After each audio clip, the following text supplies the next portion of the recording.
আজকে আমরা দেখব ডেস্কটপে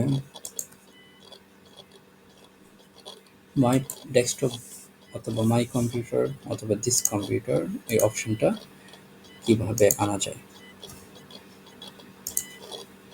উইন্ডোজ 10 বা আদার্স উইন্ডোজের ভার্সনগুলোতে সেগুলোতে অটোমেটিক্যালি উইন্ডোজ দেওয়ার পরে মাই কম্পিউটার ডেস্কটপ চলে আসতো, কিন্তু উইন্ডোজ 10-এর লেটেস্ট ভার্সনগুলোতে উইন্ডোজ দেওয়ার পর উইন্ডোজ 10-এর ভার্সনগুলোতে উইন্ডোজ দেওয়ার পর আর মাই কম্পিউটার বা দিস পিসি এটা ডেস্কটপে আসে না।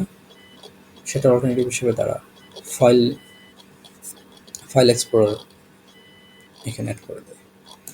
কিন্তু কাজের সুবিধার্থে আসলে মাই কম্পিউটার এবং মাই কম্পিউটার বা দিস কম্পিউটার যেটাই বলেন সেটা খুবই উপযোগী, সেটা খুবই উপকারী বা সেটা প্রয়োজন হয়, সবসময় প্রয়োজন হয়। অলওয়েজ ফাইল এক্সপ্লোরার থেকে গিয়ে তারপর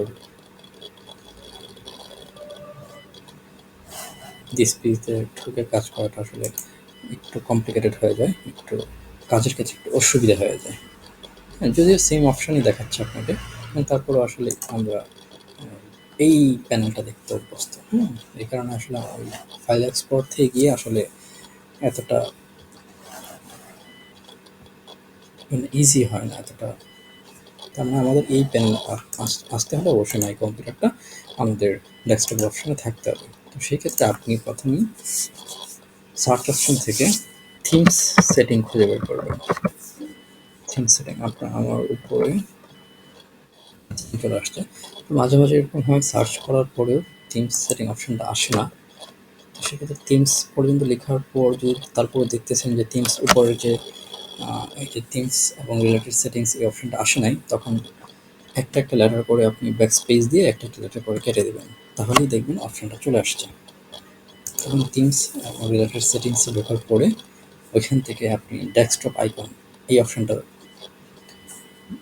খুঁজে বের করবেন। মাঝে মাঝে বাম ডান পাশে থাকে অথবা মাঝে মাঝে নিচেও থাকে। এটা আপনার গ্রাফিক্সের উপর নির্ভর করে। যদি গ্রাফিক্সটা না থাকে সেক্ষেত্রে নিচের দিকে চলে আসে। তারপর আপনি ডেস্কটপ আইকনে ক্লিক করবেন। ডেস্কটপ আইকনে ক্লিক করলে আপনার ওই অপশনগুলো চলে আসবে যে কী কী জিনিস আপনি ডেস্কটপে রাখতে চান। এক্ষেত্রে আমি মাই কম্পিউটারটা সিলেক্ট করে নিলাম। আর কন্ট্রোল প্যানেল আমার লাগবে না, ইউজার ফাইল লাগবে না, নেটওয়ার্ক লাগবে না। আর রিসেটিং পিন তো থাকবেই, এটা ডিফল্ট থাকে। তো মাই কম্পিউটার ওকে করার পরে আপনি জাস্ট অ্যাপ্লাই দিন, ওকে দিয়ে বের হয়ে আসেন। তারপরে আপনি দেখতে পাবেন আপনার মাই কম্পিউটার ডেস্কটপে চলে আসছে। তো এখান থেকে ক্লিক করলে আপনার এই ইন্টারফেসটা চলে আসছে, যেটা ইউজুয়ালি আমরা দেখে থাকি। ঠিক আছে, আজকে এই পর্যন্তই। Thank you.